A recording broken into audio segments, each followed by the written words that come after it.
ਪੰਜਾਂ ਦਰਿਆਵਾਂ ਦਾ ਮਾਲਿਕ ਪੰਜਾਬ, ਲਹਿਲਾਂਦੀਆਂ ਫਸਲਾਂ ਦਾ ਸਿਰਮੌਰ ਪੰਜਾਬ। ਨਸ਼ੇ ਨੇ ਲੁੱਟ ਲਿੱਤੇ ਪੰਜਾਬੀ ਪੁੱਤ, ਕੱਖ भी नहीं छड़िया, माँ प्यो तो किता इंज वक। नमस्कार, आप देख रहे हैं हमारा खास शो नशे की गिरफ्त में पंजाब। पंजाब पिछले 2 दशकों से नशाखोरी के कारण गर्त में जा रहा है। गुरुओं की धरती नशा तस्करी का पर्याय बनती जा रही है। अफीम भुक्की से शुरू हुआ ये सिलसिला heroin, smack, cocaine, synthetic drug जैसे जानलेवा नशे तक पहुंच गया। और अगर हम आंकड़ों की माने तो पंजाब में करीबन 10 से 12 लाख लोग ड्रग्स लेते हैं। इसमें 3.5 लाख से ज्यादा लोग उसकी आदी हैं। सूबे में नशे से या फिर इससे जनहित जो बीमारियां हैं, हर महीने करीबन 100 से ज्यादा लोगों की मौत हो रही है। और आज के इस खास स्पेशल प्रोग्राम में हम इसी पर करेंगे चर्चा। तो पंजाब में नशा बहुत तेजी से फैल रहा है। शहर से लेकर गांव तक नशे के जाल की हमने देखा कि वो जकड़न में है और नशे की वजह से पंजाब में लगातार मौतें हो रही हैं। साथ ही अब HIV एड्स का खतरा भी बढ़ गया है। नशे के कारण पंजाब की पूरी पीढ़ी बर्बादी के कगार पर खड़ी है। लेकिन पंजाब सरकार जो दावे करती है और जो निपटने की बात कहती है, उसमें असफल दिखाई दे रही है। देखिए पंजाब से हमारे संवाददाता अजीत द्विवेदी की ये ग्राउंड रिपोर्ट।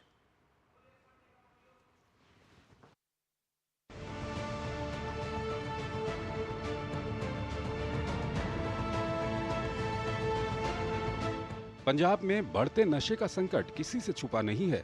पंजाब कई वर्षों से नशाखोरी के कारण गर्त में जा रहा है। गुरुओं की खुशहाली और समृद्धि की ये धरती अब नशे का पर्याय बनती जा रही है। पंजाब के युवा नशे के दलदल में इस कदर फंसते चले जा रहे हैं कि ये अब उनकी जान पर भारी पड़ने लगा है।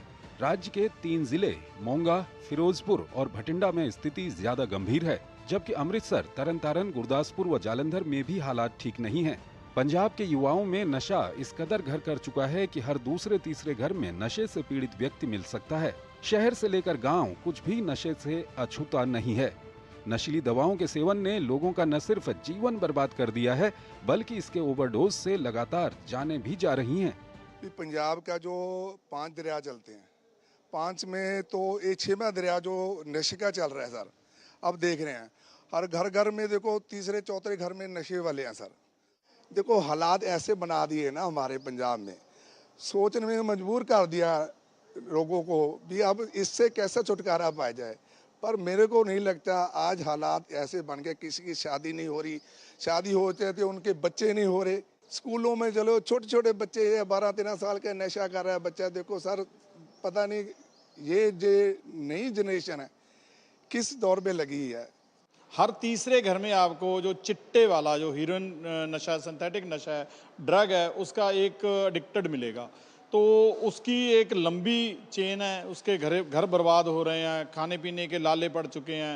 कमाने वाले जो बेटे हैं, जो कमाने वाला घर का मुखिया है, वो नशे की चपेट में आ चुका है। उसके कारण जो है वो नशे के कारण वो चोरियां कर रहा है, क्राइम बढ़ रहा है।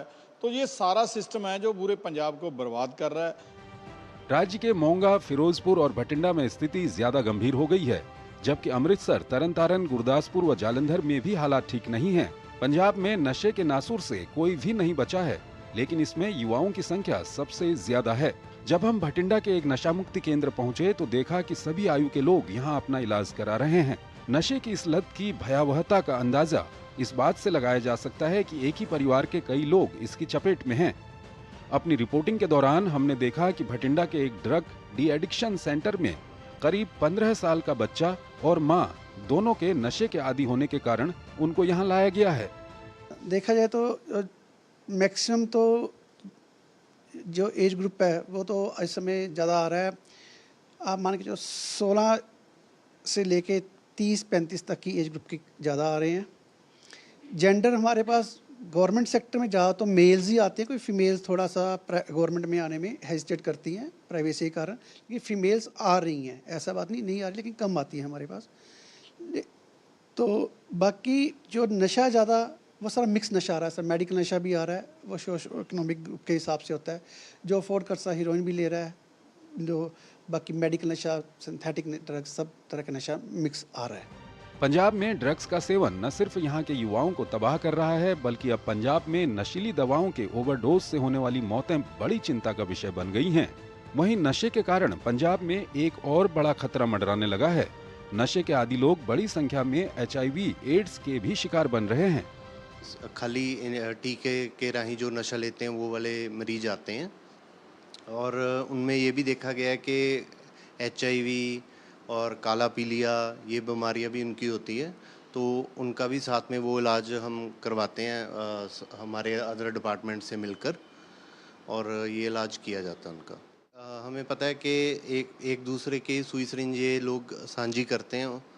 शेयरिंग की वजह से जिस इंसान को HIV होती है उसका खून अगर दूसरे इंसान में जाएगा तो HIV इससे हो सकती है, और साथ काला पीलिया भी हो सकता है। आंकड़ों पर नजर डालें तो ड्रग्स के मामले में पंजाब की हालत लगातार बिगड़ती जा रही है। पंजाब में बीते कुछ वर्षों में नशीली सामग्री की बरामदगी भी काफी बढ़ी है। पिछले 7 सालों में नशीली दवाओं की बरामदगी 5 गुना बढ़ी। पंजाब में 2017 में 170 किलोग्राम नशे की खेप पकड़ी गई थी। 2023 में ये आंकड़ा 1350 किलोग्राम तक पहुंच चुका था। पंजाब में लगभग 35% घरों में नशे की समस्या है। ओपियोइड के अलावा पंजाब में नशेड़ी ब्यूप्रेनोफ्रिन जैसी नशा मुक्ति दवाओं के भी आदी हैं। ड्रग ओवरडोज के कारण पूरे देश में सर्वाधिक मौत पंजाब में। नशीली दवाओं के ओवरडोज से 3 साल में 280 मौतें हुई हैं। पंजाब पुलिस द्वारा पंजाब और हरियाणा उच्च न्यायालय में प्रस्तुत एक हलफनामे के अनुसार नशीली दवाओं के ओवरडोज से 2022-23 के दौरान 159 लोगों की जान चली गई। 2021-22 में 71 मौतें और 2020-21 में 36 मौतें हुई। बठिंडा और तरनतारन में ड्रग्स की ओवरडोज से सबसे ज्यादा मौतें हुई हैं। शहरी क्षेत्रों की तुलना में ग्रामीण क्षेत्रों में नशीली दवाओं के सेवन से अधिक लोग मरे। बठिंडा में नशीली दवाओं के ओवरडोज से 38 लोगों की मौत हो गई है। इसके बाद तरनतारन में नशीली दवाओं के ओवरडोज से 30 मौतें हुई हैं। फिरोजपुर में नशीली दवाओं के अत्यधिक सेवन से 19 मौतें हुई। अमृतसर जिले में कुल 17 नशीली दवाओं के आदी लोगों की जान चली गई। शहरी इलाकों में लुधियाना में नशीली दवाओं के अत्यधिक सेवन से 14 मौतें हुई, जिनमें अमृतसर में 6, बटाला में 10, होशियारपुर में 14, कपूरथला में 5, लुधियाना ग्रामीण में 5, खन्ना में 9, फतेहगढ़ साहिब में 5, SAS नगर में 8, संगरूर और बरनाला में 5-5 मौतें हुई। और आप मेरे पीछे भी देख पाएंगे कि इस तरह से हम ग्राफिक्स के जरिए आपको कुछ जो तथ्य हैं वो आपके साथ साझा कर रहे हैं। आप देखिए कि नशे की गिरफ्त में पंजाब किस तरह से जकड़ता हुआ नजर आया। आप देखिए, पंजाब के जो स्वास्थ्य मंत्री डॉक्टर बलबीर सिंह ने विधानसभा में बताया कि राज्य में कुल 8 लाख से जो ज़्यादा लोग हैं वो नशे की आदी हैं, नशे की गिरफ्त में हैं। तो आप समझ सकते हैं, जिनमें से 2 लाख से ज़्यादा सरकारी और 6 लाख से ज़्यादा निजी तौर पर संचालित जो नशा मुक्ति का केंद्र है वहाँ पर हैं। तो आप समझ सकते हैं कि ये समस्या बहुत बड़ी है, बर्बादी के मुहाने पर पंजाब खड़ा है। हालांकि आशंका ये भी जताई जा सकती है कि ये जो नंबर्स हमने आपके सामने शेयर किए हैं ये और भी ज़्यादा हो सकते हैं, जो कि एक सकारात्मक पहल तो हम नहीं मान सकते। वहीं सरकारी नशा मुक्ति केंद्रों में इलाज की दर जो है वो 1.5% और निजी केंद्रों में केवल 0.04% है, क्योंकि उसका खर्चा जो है वो आपको खुद वहन करना होगा, तो उस लिहाज से वहाँ पर लोग कम पहुँचते हैं। राज्य में संचालित करीबन अगर हम देखें तो 198 जो केंद्र हैं और 35 सरकारी और 108 निजी नशा मुक्ति केंद्रों का जो नेटवर्क है, उसके बावजूद 2017 से 2022 के बीच सिर्फ 244 लोगों ने नशे को बाय बाय कहा, नशे को छोड़ा है पूर्ण रूप से। पंजाब में करीब 67,000 से ज़्यादा जो मरीज हैं वो ब्यूपेनोफ्रिन के आदी पाए गए, यानी दवाएं, साथ ही साथ सिंथेटिक ड्रग्स जो इस वक्त सबसे बड़ी परेशानी का सबब है पूरे सूबे यानी पूरे पंजाब के लिए। तमाम जो मनोचिकित्सक हैं उनका मानना है कि मरीज इस दवा का इस्तेमाल नशे के छुटकारा पाने के लिए नहीं बल्कि नशा करने के लिए करते हैं। कई ऐसे जो कॉफ सिरप्स होते हैं जिन्हें दिया जाता है उनमें भी नशा होता है, जिनकी बिक्री पर कई बार बैन लगाने की भी बात हुई, लेकिन वो खुलेआम जो है वहाँ बिकती हैं, काला बाजारी उनकी की जाती है। आधिकारिक तौर पर ब्यूपेनोफ्रिन केवल सरकारी आपूर्ति के माध्यम से उपलब्ध है, लेकिन आसानी से मेडिकल स्टोर्स पर उपलब्ध है, यानी इसकी उपलब्धता उतनी आसान है जैसे आप राशन खरीदने जाते हैं और आपको कहीं पर भी आटा चावल दाल मिलता है। इतनी आसान इसकी उपलब्धता सुनिश्चित की गई है ड्रग माफियाओं द्वारा। अवैध शराब, जिसमें आप कच्ची शराब की बात कर लीजिए, जो गांव में बनाई जाती है, जिसकी वजह से कहीं ना कहीं बहुत नुकसान होता है। तो आइए अब हमारे साथ इस खास शो में बेहद विशिष्ट मेहमान जोड़ने जा रहे हैं। दोनों का तारुफ आपसे कराएं। एलन राव साहब हैं, वकील और पूर्व पुलिस अधिकारी हैं, साथ ही साथ गुरमिंदर सिंह, वरिष्ठ पत्रकार पंजाब से। सबसे पहले गुरमिंदर जी आपके पास आना चाहूंगी। सत श्री अकाल। गुरुआं दी धरती ਜਿਹੜੀ ਕਹਿੰਦੀ ਸੀਗੀ कि भाई की हाल है सतलुज दा चुनाव तो रावी पुछदी, यानी दरियाओं का सबसे बड़ा सूबा, व्हीट बास्केट जिसको हम कहते हैं, खास तौर पर अगर गेहूं की बात की जाए। लेकिन आज पंजाब उस मुहाने पर खड़ा है जहां नशे ने कहीं ना कहीं पंजाब को बर्बाद किया, नस्ल को बर्बाद किया, और जो आने वाली पीढ़ी है उसके लिए भी तस्वीर बहुत धुंधली है। आपने बड़ी अच्छी बात की। सबसे पहले बहुत शुक्रिया इस बहुत ही बड़े मुद्दे पे बात करने के लिए आपने मुझे चुना। जब हरी क्रांति भारत में आती है तब सबसे ज्यादा गेहूं की बड़ी बास्केट जो पेट भरता है देश का, तो वो पंजाब आगे आता है। वो सिर्फ नाम नहीं है, बहुत बड़ा पैसा भी पंजाब में आता है, बहुत बड़ा रोजगार बड़ी संख्या में पंजाब में आता है। लेकिन उसके बाद जो हरी क्रांति के ऊपर ही हम वहीं उसी मुहाने पे आज भी खड़े हैं, उसके आगे हम सोच ही नहीं पाए कि कब इजराइल जैसे देश एग्रीकल्चर को आईटी सेक्टर एआई से जोड़ के बहुत आगे ले जा चुके हैं, लेकिन हमारी खेतीबाड़ी आज भी अनपढ़ता के इर्द गिर्द घूम रही है। और जहां तक पंजाब में जो सरकारें आई, जैसे सबसे बड़ा नाम जाता है 2007 से लेके 2017 तक अकाली दल बादल की सरकार आई, उसमें कुछ ऐसी चीजें हुई कि जो केमिकल ड्रग्स है, जिसको चिट्टा कहा जाता है, लोगों को हर नशे को चिट्टा बोल देते हैं, जबकि पंजाब एक ऐसा जंक्शन बन चुका है। अफगानिस्तान से आने वाला नशा, नेपाल से आने वाला नशा, दिल्ली से आने वाला नशा, या जो हमारे खबरें आती है कि मुद्रा पोर्ट से पकड़ा गया नशा, वो सब पंजाब में आके ही आगे डिस्ट्रीब्यूट होते हैं। मतलब पंजाब एक डिस्ट्रीब्यूशन का सेंटर बन गया है। जो लोग डिस्ट्रीब्यूट करते थे वो कभी तो कभी दिन आना ही था कि उन्होंने उसको चखना था। और ये एक ऐसी अलामत है कि इसको जब आपने एक बार चख लिया तो ये आपके खून में दौड़ने लग जाएगा, बार बार डिमांड करेगा। और सबसे बड़ी समस्या पंजाब की बेरोजगारी बन गई है। जब कहते हैं, पंजाबी में कहावत है कि वेला दिमाग शैतान दा कर, और वो कोई ना कोई खुराफात सोचता है। जवानी यूथ का दर है आबादी में इतना बढ़ गया है कि half of the population of Punjab is in 14 to 34।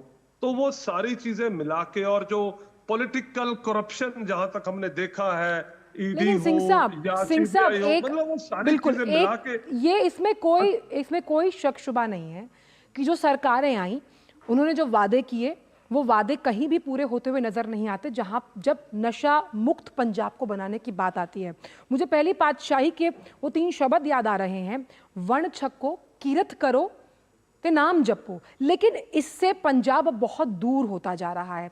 Synthetic drugs का आपने जिक्र किया, ओपियम यानी अफीम, जिसे हम ऑर्गेनिक ड्रग्स भी मानते हैं, जिसका इस्तेमाल दवाएं बनाने के लिए भी किया जाता है। लेकिन सिंथेटिक ड्रग्स जो बनाई जा रही है, बेची जा रही है, और इतनी आसान उसकी उपलब्धता है, जैसे कि आप सब्जी खरीद रहे हैं, उसे रोकना कितना आप अहम मानते हैं?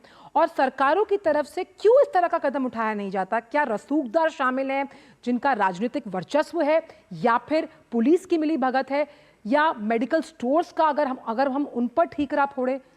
किस तरह बनाया जाएगा रोड मैप? अब पहले जो हम बॉलीवुड की फिल्में देखते थे उसमें 3 सेगमेंट होते थे कि जो माफिया और पॉलिटिशियन है वो मिले हुए होते थे, लेकिन हीरो पुलिस में होता था, वो उनको पकड़ता था। लेकिन आज पंजाब में वो जो हीरो है खाकी वाला, वो भी उनके संग शामिल हो गया है। राजनेता, माफिया, इंटरनेशनल माफिया की बात कर रहा हूं, लोकल डिस्ट्रीब्यूशन की नहीं, और पुलिस, ये सब मिलके बांट रहे हैं। मतलब अगर कोई मेरे जैसा पत्रकार खड़ा होके आज नारा लगा दे कि मैं ड्रग्स के खिलाफ एक केमिस्ट की दुकान में मिलने वाली दवाओं का विरोध करता हूं, तो हफ्ते भर के अंदर मेरे ऊपर पर्चा हो जाएगा कि आप कानून को हाथ में क्यों ले रहे हैं। उस केमिस्ट को कुछ नहीं कहा जाएगा। अब और ऐसी खबरों से इंडियन एक्सप्रेस, टाइम्स जी। ऑफ इंडिया जैसे अखबार भरे पड़े हैं। तो अब क्या माने। और जो सरकार नई आई थी आम आदमी पार्टी की, केजरीवाल नारे जी। लगा रहे थे कि मैं पंजाब में इतना कुछ कर दूंगा कि हर घर में नौकरी होगी। आज तक ये नारा दे रहे हैं कि हमने 40,000 नौकरियां दी हैं, लेकिन अगर इनसे कोई पूछ ले जाके कि यार आप 1000 नौकरियां तो गिनवा आपने दो बहुत जहां अच्छी दी बात हैं। कही है सिंह साहब। इसी पर एक टेक राव साहब जो कि वकील है, पूर्व पुलिस अधिकारी है, बहुत बहुत स्वागत है आपका राव साहब इस खास शो में। नमस्कार साहब। मेरा सवाल ये है कि जिन दावों के साथ आप पार्टी या तमाम पार्टियां आईं जिन्होंने कहा कि भाई बेरोजगारी को खत्म किया जाएगा, लेकिन पंजाब का जो अभिभावक है वो अपने बच्चों को बाहर भेजने के लिए मजबूर है ताकि उसके बच्चे नशे की गिरफ्त में ना आए। आप पूर्व पुलिस अधिकारी रह चुके हैं, क्या संशय होता होगा उन माँ बाप के मन में? 13 से 14 साल का बच्चा जो रिहैबिलिटेशन सेंटर में है और वो लड़ रहा है इस नशे की लत को छुड़ाने के लिए। लोगों के पैसे चले गए, घर बिक गए, खेत बिक गए, लेकिन ये समस्या ज्यों की त्यों खड़ी है पंजाब में। देखिए मैम नमस्कार। और ये अभी जो आपने आंकड़े दिखाए और बताए वो जी। बहुत ही भयावह हैं, और उनको सुनकर ऐसा लग रहा है कि पंजाब में बहुत कुछ ऐसा ठीक नहीं चल रहा है जैसा कि वादा किया जा रहा था आम आदमी पार्टी की तरफ से, वो ऐसा लग नहीं रहा है। लेकिन एक बात मैं बता दूं कि ये जो नारकोटिक ड्रग्स का जो चलन है वो उसकी कई वजह है। एक तो वहां पर लोगों को आदत डाल दी गई है, वो ऐसी आदत है कि वो उसको लिए बिना उनका गुजारा नहीं हो सकता। चाहे वो नशा मुक्ति केंद्र में गए हैं, वहां पर भी उनको कुछ इलाज चल रहा है, वो अच्छी बात है, कुछ लोग सुधरते भी हैं, लेकिन कुछ लोग फिर भी उनको इलाज कराने के बाद वापस आते तो फिर वही लत पड़ जाती है। सबसे इंपॉर्टेंट जो बात आपने अभी कह रहे थे कि ये कहीं ना कहीं मिली भगत है, और मैं आपको दावे के साथ कहता हूं ये मिली भगत राजनीतिक और पुलिस की सांठगांठ के बिना ऐसा धंधा चल नहीं सकता। क्योंकि narcotic drug psychotropic substance NDPS act 1985 में जो बना था उसमें बहुत सख्त प्रावधान है। बिल्कुल। उसमें हर प्रकार के लोगों को, पोजेशन वाले को, यूज करने वाले को, और उसको बेचने वाले को, रखने वाले को, फाइनेंस करने वाले को, इंस्टिगेट करने वाले को, अबेटमेंट करने वाले को, सबको बहुत सख्त सजा का प्रावधान है। लेकिन फिर भी अगर कोई पकड़ेगा तभी तो सजा मिलेगी ना। पकड़ना बड़ा जरूरी है। एक इंटेलिजेंस नेटवर्क जिसे कहते हैं, खुफिया तंत्र उनका, पुलिस का या दूसरा सरकार का, क्विक वो होना एक्शन चाहिए। टीम होनी चाहिए। जब कोई एक्शन पकड़ टीम में होनी नहीं चाहिए। आएगा, एफआईआर दर्ज नहीं होगी, चार्जशीट फाइल नहीं होगा, तो किस तरह से हम इस समस्या से निपटेंगे, ये बहुत बड़ा सवाल है। तो ये हमने समझने की कोशिश की है कि पंजाब जो है वो आपके पास फिर से आएंगे दोनों जो मेहमान जुड़े हुए हैं, लेकिन एक बार हम ये भी जानना चाहेंगे अपने इस खबर के जरिए कि ये तो हमने समझ लिया कि पंजाब में नशे का जाल कैसे पूरी तरह युवा पीढ़ी को निगलता जा रहा है। तो सवाल क्या उठता है? सवाल ये उठता है कि जब समस्या इतनी व्यापक और गंभीर है तो इस पर गंभीर कार्रवाई क्यों नहीं की जा रही? पंजाब की आम आदमी पार्टी की सरकार जो बहुत दावों के साथ आई थी वो कहती है कि राज्य में नशा उन्हें विरासत में मिला। वहीं विपक्ष से पंजाब सरकार की बड़ी नाकामी बता रहा है। आरोप प्रत्यारोप के बीच नशे पर नकेल कसने के लिए धरातल पर क्या क्या कदम उठाए गए, देखिए हमारे संवाददाता अजीत द्विवेदी की इस खास ग्राउंड रिपोर्ट में। पंजाब में बढ़ते नशे को काबू करने में पंजाब की आम आदमी पार्टी का कहना है कि पंजाब में नशा उन्हें विरासत में मिला है और ये समस्या उनकी सरकार के पहले से है और इसके लिए वो सीमा पार से इसकी सप्लाई को ही प्रमुख कारण बताते हैं। पंजाब के अंदर नशा जो है वो हमें विरासत में मिला है, उसके लिए हम काम कर रहे हैं और लोगों का जो ब्रेन ड्रेन हो रहा है, नौजवानों को बाहर भेजने से रोकने के लिए, नशे से रोकने के लिए उनको स्पोर्ट्स के साथ जोड़ा जा रहा है, उनको नौकरियां दी जा रही है, उनको रोजगार के मौके दिए जा रहे हैं। तो सरकार सभी एंगल से, मल्टीपल एंगल से इसके ऊपर काम कर रही है। ये कोई ऐसा नहीं है कि सिर्फ प्यूनिटिव एक्शन आप लेंगे, आपने एफआईआर कर दी या आपने लोग पकड़ लिए, तो ये नौजवानों को निकालने के लिए भी काम हो रहा है। ये एक समझना पड़ेगा, ये एक सोशल प्रॉब्लम है, ये इसका राजनीतिकरण कर दिया गया है। वहीं इस मुद्दे पर विपक्ष हमलावर है और इसे न रोक पाना पंजाब सरकार की बड़ी नाकामी बता रहा है। विपक्ष का कहना है कि आप सरकार की पंजाब में नशा रोकने की कोई इच्छा शक्ति नहीं है और सरकार की शह में ये सब यहाँ चल रहा है। इनको मालूम ही नहीं हाउ टू गवर्न, इतनी मिस गवर्नेंस आज तक पंजाब ने नहीं देखी। 2.5 साल लग गए इसको ये जानने के लिए कि पंजाब में नशा जो पुलिस स्टेशन है उनमें से बिकता है। कितनी, अगर ये सच है तो इससे बुरा कुछ हो नहीं सकता, अगर झूठ है तो चीफ मिनिस्टर को रिजाइन करना चाहिए। ये आम आदमी पार्टी की सरकार है, इनके आने के बाद अब नशा होम डिलीवरी होने लगी है। आप लोग चैलेंज करके वीडियो डाल के कह रहे हैं कि आप बताओ कहाँ आपको नशा चाहिए, हम डिलीवर करेंगे। तो इससे क्या माना जाए?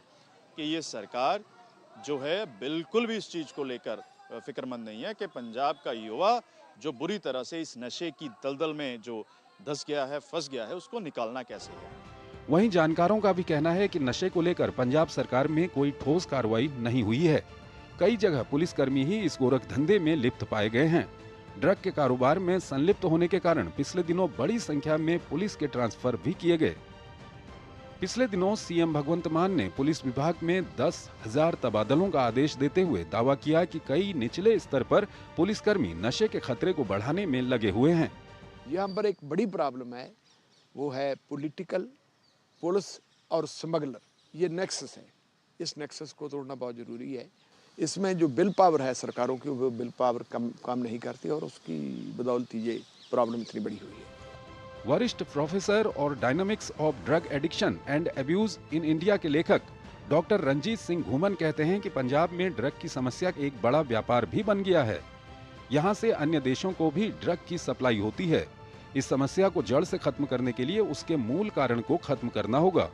प्रोफेसर घूमन कहते हैं कि सरकार को डिमांड और सप्लाई के स्तर पर इसे खत्म करना होगा और इससे प्रभावित लोगों का सही तरीके से पुनर्वास किया जाना चाहिए। ये बहुत बड़ा $1 ट्रिलियन बिजनेस है और इसका मेन कारण है कि ना तो जो गवर्नमेंट्स हैं सप्लाई रोक सकी है, ना डिमांड रोक सकी है, ना न्यू एंट्री रोक सकी है और ना ही जो ड्रग एडिक्शन के बाद रिहेबिलिटेशन का प्रोसेस है वो नहीं, क्योंकि फंडामेंटल रीज़न जो है ड्रग एडिक्शन की वो सोशल रीजंस भी है, वो इकोनॉमिक रीजंस भी है, वो पॉलिटिकल रीजंस भी है। पंजाब में नशे के नासूर से एक पूरी युवा पीढ़ी खात्मे की ओर बढ़ रही है। नशे के कारण एड्स जैसी दूसरी समस्याएं भी पंजाब को तेजी से अपनी गिरफ्त में ले रही हैं। यदि समय रहते नशे के इस नासूर का इलाज न किया गया तो शायद भविष्य में पछताने के अलावा कुछ हासिल न होगा। ताजा आंकड़े बताते हैं कि पंजाब में नशा करने वालों में 14 से लेकर 35 साल की आयु के करीब 70% लोग हैं, जिनकी संख्या लगातार बढ़ती जा रही है। नशे को लेकर सरकारें जरूर एक दूसरे पर आरोप लगाएं, लेकिन आज ये पंजाब की बड़ी समस्या है और एक पूरी पीढ़ी जो है वो नशे के नासूर में फंसी हुई है। नशे के कारण परिवार के परिवार तबाह हो रहे हैं और पंजाब की जो पूरी पीढ़ी है वो कहीं ना कहीं पूरी तरीके से नशे के गर्त में जा रही है।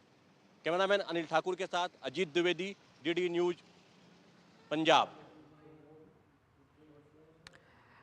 तो आइए एनसीआरबी के कुछ आंकड़ों पर नजर डालते हैं। साफ तौर पर पंजाब में एनडीपीएस एक्ट के तहत जो मामले दर्ज किए गए, आप देखिए वर्ष 2017 में करीबन 12,356, 2018 में थोड़ा सा ये आंकड़ा गिरता हुआ 11,654, 2019 में 11,536, 2020 में बहुत कम 6,909, 2021 की बात करें तो 9,972, लेकिन अगर 2022 की बात की जाए तो 12,442 का ये आंकड़ा है। ये आंकड़े बताते हैं वो सच्चाई कि किस तरह से जब इनके तहत केस भी दर्ज किए जाते हैं तो क्या फैसला होता है, क्या जो तथ्य सामने निकल कर आते हैं। हमारे साथ दोनों गेस्ट जुड़े हुए हैं। राव साहब, ये जो नेक्सस है जिसका जिक्र हमारे साथ इस ग्राउंड रिपोर्टर के साथ हम अपनी रिपोर्ट में आपको दिखा रहे थे, ये नेक्सस कैसे तोड़ा जाए? क्योंकि इकोसिस्टम की अगर हम बात करते हैं जिसमें राजनीतिक रसूख शामिल है और साथ ही साथ कानून व्यवस्था नशे के खिलाफ लड़ने में से कैसे सुदृढ़ किया जाए, इस नेक्सस को कैसे तोड़ा जाए? देखिए आंचल जी, नेक्सस जहां तक है वो will power, political will power, police की विल पावर पे डिपेंड करता है। अगर वो चाहें, जैसे कहावत है पंजाब में भी है, हरियाणा में भी है, मैं हरियाणा से हूँ, अगर पुलिस चाहे तो वहां चिड़ी पर नहीं मार सकती, इसमें कोई डाउट नहीं है।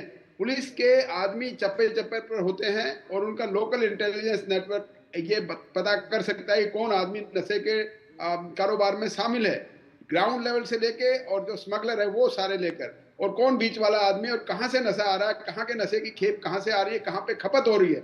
जब इतने आंकड़े बता रहे हैं, इतने लोगों के खिलाफ केस भी दर्ज हुए हैं, जैसे आपके आंकड़े पहले 17 से कम होते गए, फिर 22 में एकदम बढ़ गए, वो सब बता रहे हैं। आपने सही कहा कि आंकड़े अपने आप में बोल रहे हैं। उनका ऐसा लगता है कि जब केस दर्ज हो रहे हैं इसका मतलब वहां पे चल रहा है काम, लेकिन कई बार ऐसा होता है कि असली चीजों को, और यहाँ एक इम्पोर्टेंट बात मैं बता दूं कि इसमें जो नेक्सस ये है कि जो असली स्मगलर है, जो बहुत ज्यादा पैसे कमा रहा है, वहां तक पुलिस नहीं पहुंचती है।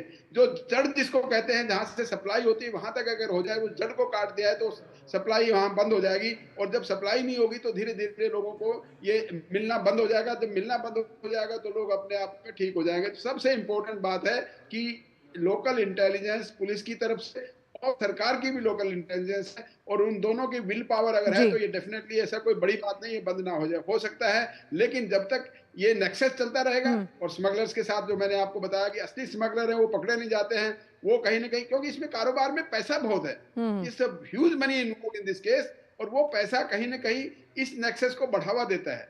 तो वहां पर उस नेक्सस क्योंकि को स्मगलर्स तक, आपने बहुत अहम बात कही है राव साहब, सिंह साहब, क्योंकि पंजाब एक सीमांत राज्य है, कई ऐसे राज्य हैं जिनसे पंजाब की सीमा लगती है।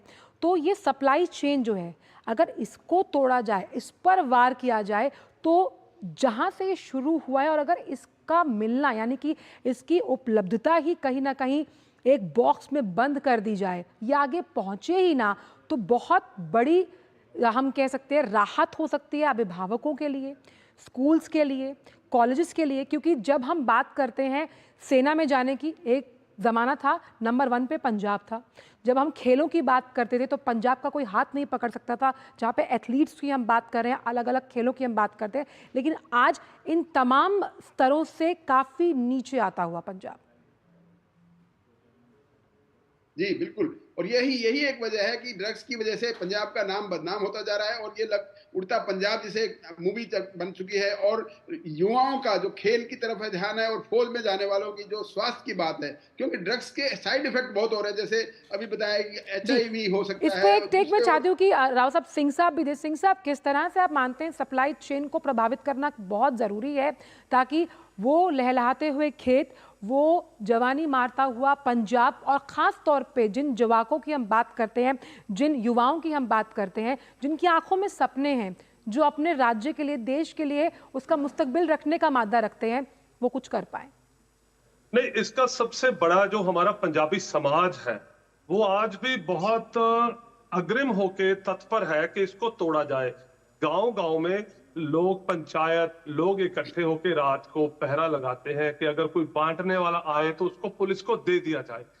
इसका दृश्य साफ दिखता है कि लोग चाहते हैं कि ठीक हो, लेकिन जब उनको पकड़ा दिया जाता है, पुलिस उनको छोड़ देती है।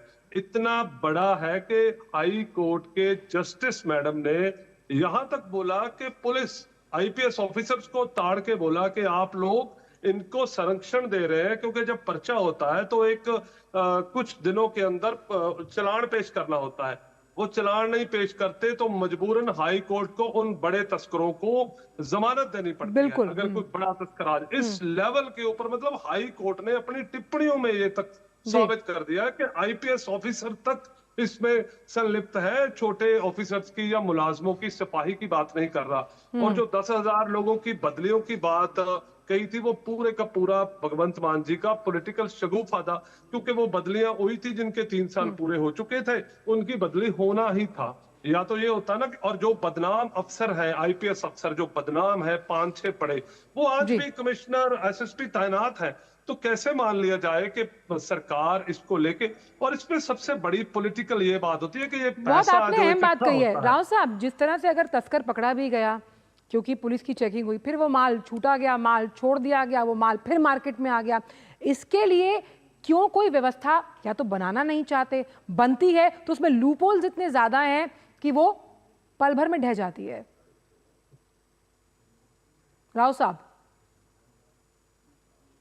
जी जी, देखिए ये जो अभी बता रहे थे वरिष्ठ पत्रकार जी पंजाब के, बिल्कुल इसमें कोई दो राय नहीं है। हाईकोर्ट ने भी ऑर्डर किया है, और कई लोगों के नाई ने भी इन्होंने बताया ऐसे लोग हैं उनको संरक्षण मिल रहा है। तो सरकार अगर चाहे तो उन लोगों पर सख्त की जाए। और एक और मैं बता दूं कि NDPS एक्ट में इतना सख्त कानून है कि अगर कमर्शियल क्वांटिटी से रिकवरी है किसी की, उससे रिकवरी वाले से, और उससे कनेक्टेड जो सप्लायर आदमी है, उसमें ये साबित हो जाए कि ये कनेक्टेड है कमर्शियल क्वांटिटी से, उनको जमानत का प्रावधान नहीं है, जमानत ही नहीं हो सकती। लेकिन और इसी बात का वो पैसा देते हैं कि देखिए, और इसी बात में छूट जाते हैं। बिल्कुल, और पंजाब जिस तरह से ड्रग्स का शिकार है, उसमें पुलिस, सामाजिक संस्थाएं और कानून को अपनी पकड़ और तेज करनी होगी, इसमें कोई दो राय नहीं। बहुत बहुत शुक्रिया आप दोनों का इस खास शो पर जुड़ने के लिए और अपने विचार डीडी न्यूज़ के इस मन से साझा करने के लिए। तो ये कड़वी सच्चाई है कि पंजाब में ड्रग्स के खिलाफ राजनीतिक इच्छा शक्ति में कमी है।